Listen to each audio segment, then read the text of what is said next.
I think the Western market has already spoken when it comes to comic books. They don't want Western comics, they want Eastern comics. And in that, I mean manga. Check this out. This was posted on Twitter. I'm assuming this is a Barnes and Nobles. Here's the graphic novel section. I've done a video on this before, too, where I went and showed just how messy this is, how unorganized it is, and confusing.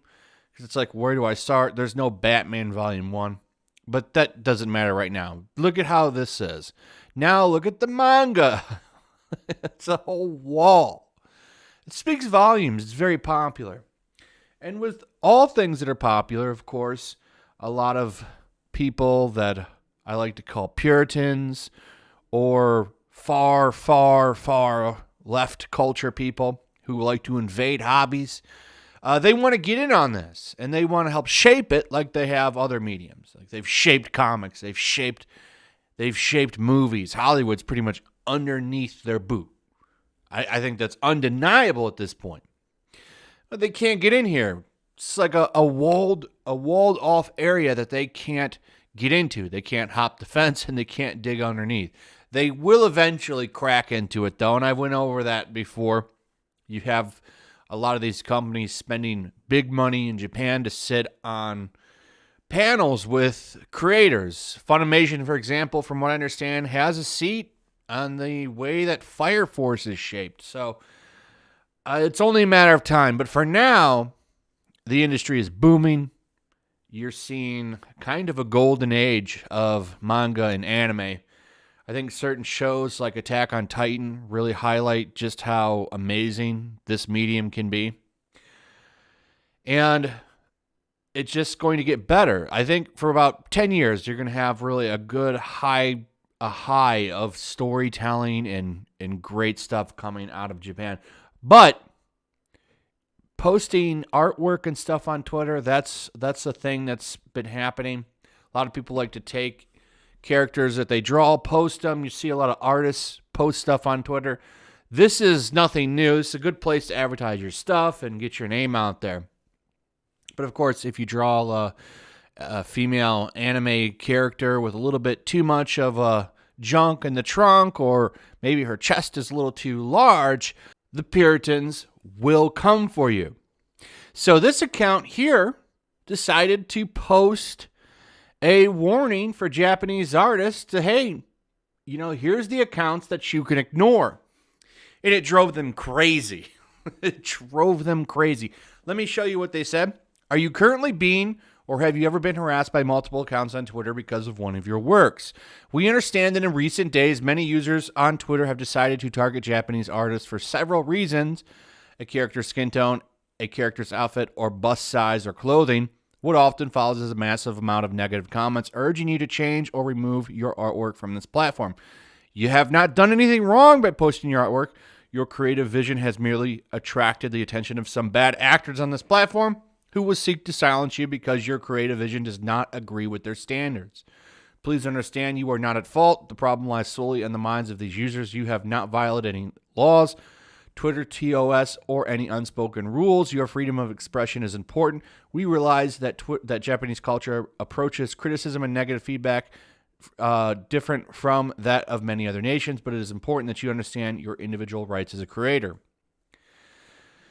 So then, the account gives some information on what to avoid and who to block or mute.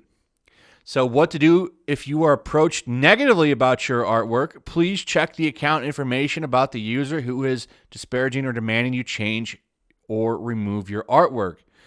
If the bio or header image contains any of the following: age information, usually represented by a number below 18, the following acronyms, pronouns, the following emoji, you can see right here, hammer and sickle is a big one, alternative lifestyle choices, and so on, which I think this is all pretty good, useful information. And you go here, it says just ignore, block, or mute. I think that's good stuff. Never apologize. Don't issue apologies, public apologies. Don't delete your post, or don't edit your artwork. Any user whose information meets these criteria and does not seek to force you to change or remove your artwork, but instead offers helpful criticism or praise, should be treated as you would normally. And it goes on to say here, you were likely being singled out as a potential victim of cancel culture.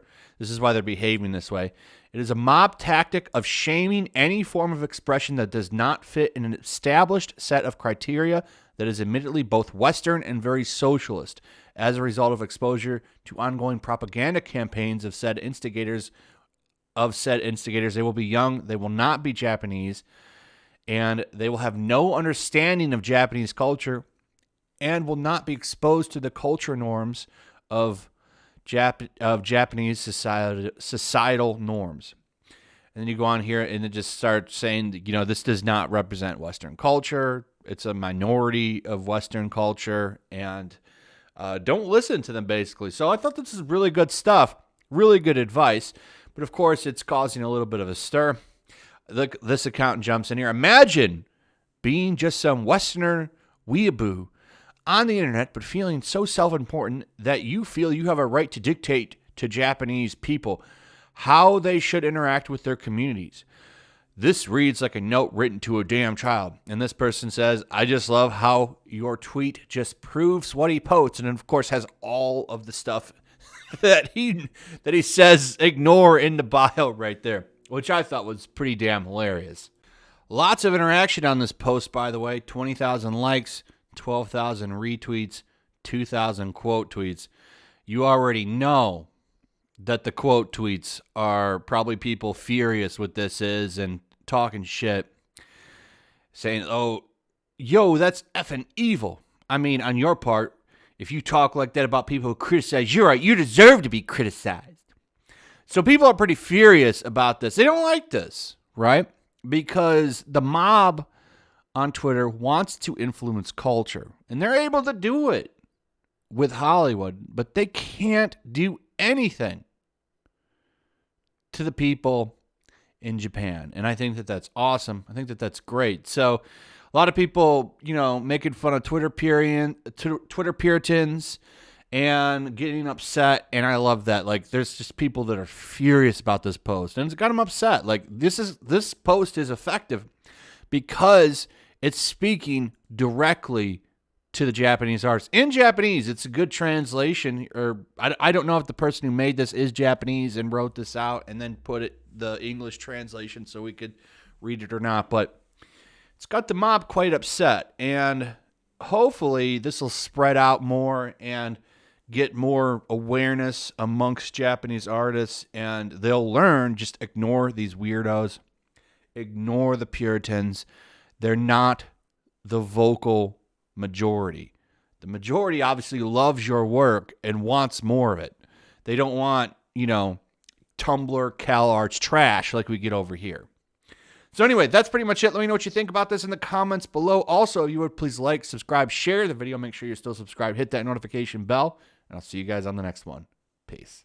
Also, if you want to help support the channel, check out my Teespring store. There's a link in the description. You can find some merchandise in there that you might want to check out.